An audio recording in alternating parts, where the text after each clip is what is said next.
나에게 좋은 것이 곧 하나님의 뜻. 하나님께서 저를 그냥 내버려 두면 행복하고 즐거울 텐데 지금보다 더 성공할걸요? 어떤 사람이 나에게 이런 말을 했다.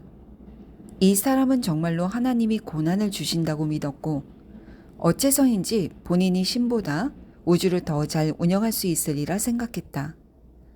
저를 실패로 내몬 것은 다른 사람이 아니라 하나님이에요. 하나님 때문에 문제가 생기고 안 좋은 일이 일어났어요. 하나님이 너무 원망스럽습니다.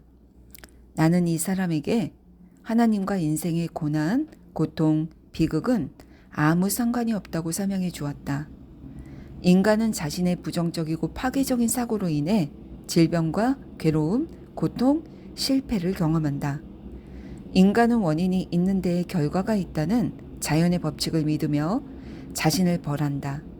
인간이 그릇된 행위를 그만둘 때 벌은 멈춘다. 나는 하나님이 인간에게 병과 질병, 고난을 보내셨다고 말하는 건 신성모독이라고 지적했다. 사실은 그 반대다. 그릇된 생각과 마음의 법칙에 대한 무지가 부정적인 일들을 일으키는 것이다. 인간의 무지와 무경험으로 실수를 저질러 놓고 하나님을 탓해서는 안 된다. 자연의 힘은 선하지도 악하지도 않다. 선과 악은 사고방식과 행동방식, 사물에 대한 태도에 달려있을 뿐 그 자체로 악하거나 선하지 않다. 바람은 배를 좌초시키기도 하고 안전한 항구로 인도하기도 한다. 전기는 유용한 도구이지만 잘못된 방식으로 사용하면 감전사고가 난다. 인간의 무의식적 마음은 악하지 않다. 악을 생각하면 악이 따를 것이고 선을 생각하면 선이 따를 것이다. 인간의 마음의 정원에 무슨 씨앗을 심을지 결정해야 한다. 왜냐하면 씨앗은 심는 대로 자라기 때문이다. 이 장을 읽고 여기 담긴 아이디어를 실생활에 적용해 보라. 값으로 따질 수 없을 정도로 유용할 것이다. 세상에 좋고 나쁜 건 없다. 좋다고 생각하면 좋고 나쁘다고 생각하면 나쁘다. 셰익스피어의 말이다.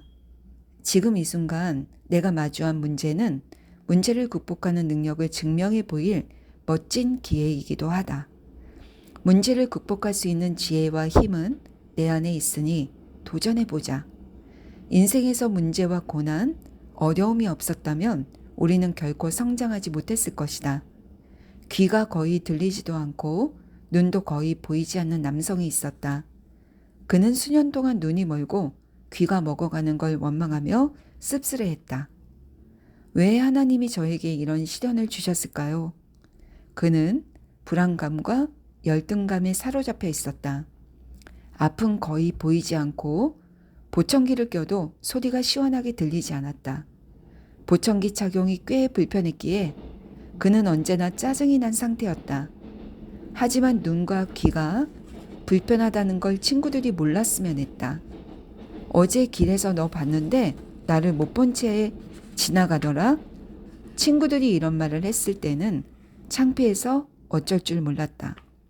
그는 그럴 때마다 변명거리를 찾아야 했고 원망과 분노는 커져만 갔다. 그는 자신이 받은 축복의 목록을 만들었다. 그는 사랑스럽고 한결같은 아내와 똑똑한 세 딸을 두었음에 감사했다. 사랑이 넘치는 가정과 친절한 이웃에 감사했다. 그는 하나님을 비난하는 일을 멈췄다. 나아가 보고 싶지 않고 목소리를 듣고 싶지 않은 몇몇 사람들이 있다는 걸 인정했다. 그는 미워하는 사람들을 축복하고 마음속에서 놓아줌으로써 이러한 감정을 극복했다. 그는 다음과 같이 끊임없이 기도했다. 저의 비전은 영적이고 영원합니다. 저의 비전은 마음의 품격을 대변합니다. 제 눈은 신성한 아이디어이고 항상 완벽하게 기능하고 있습니다. 저는 영적 진리를 분명하고 강력하게 인식합니다. 이의 빛이 제 안에 비춤으로 매일 하나님의 진실을 더 많이 볼 수 있습니다. 영과 마음과 몸으로 앞을 볼 수 있습니다. 진리와 아름다움의 이미지가 여기저기에 보입니다. 무한한 치유력은 지금 이 순간 제 눈을 새로 만들고 있습니다. 새로운 눈은 완벽하고 신성한 도구이며 내부와 외부로부터 메시지를 받을 수 있게 해줍니다. 하나님의 빛이 제 눈과 귀에 드러납니다. 저는 진리를 듣고 진리를 사랑합니다. 저는 진리를 압니다. 제 귀는 언제나 온전하게 기능하는 하나님의 완벽한 아이디어이자 하나님의 조화를 드러내는 도구입니다. 하나님의 사랑과 아름다움과 조화가 제 눈과 귀를 통해 흐릅니다. 저는 무한자와 조화를 이루고 있습니다. 하나님의 미세한 음성이 제 안에 들려옵니다. 치유의 현존이 소리를 빠르고 또렷하게 듣게 합니다. 제 귀는 열려 있고 자유롭습니다. 한 달이 지나자 그는 성격이 많이 변했음을 느꼈다. 시력과 청력도 놀라울 정도로 향상되었다. 정상에 가까울 정도로 보고 들을 수 있었다. 자신의 문제를 뛰어넘은 것이다. 그는 지금까지 나쁜 일이라고 생각했던 것을 아주 좋은 일로 바꾸었다. 지금 그는 행복하고 즐겁고 자유롭게 지내고 있다.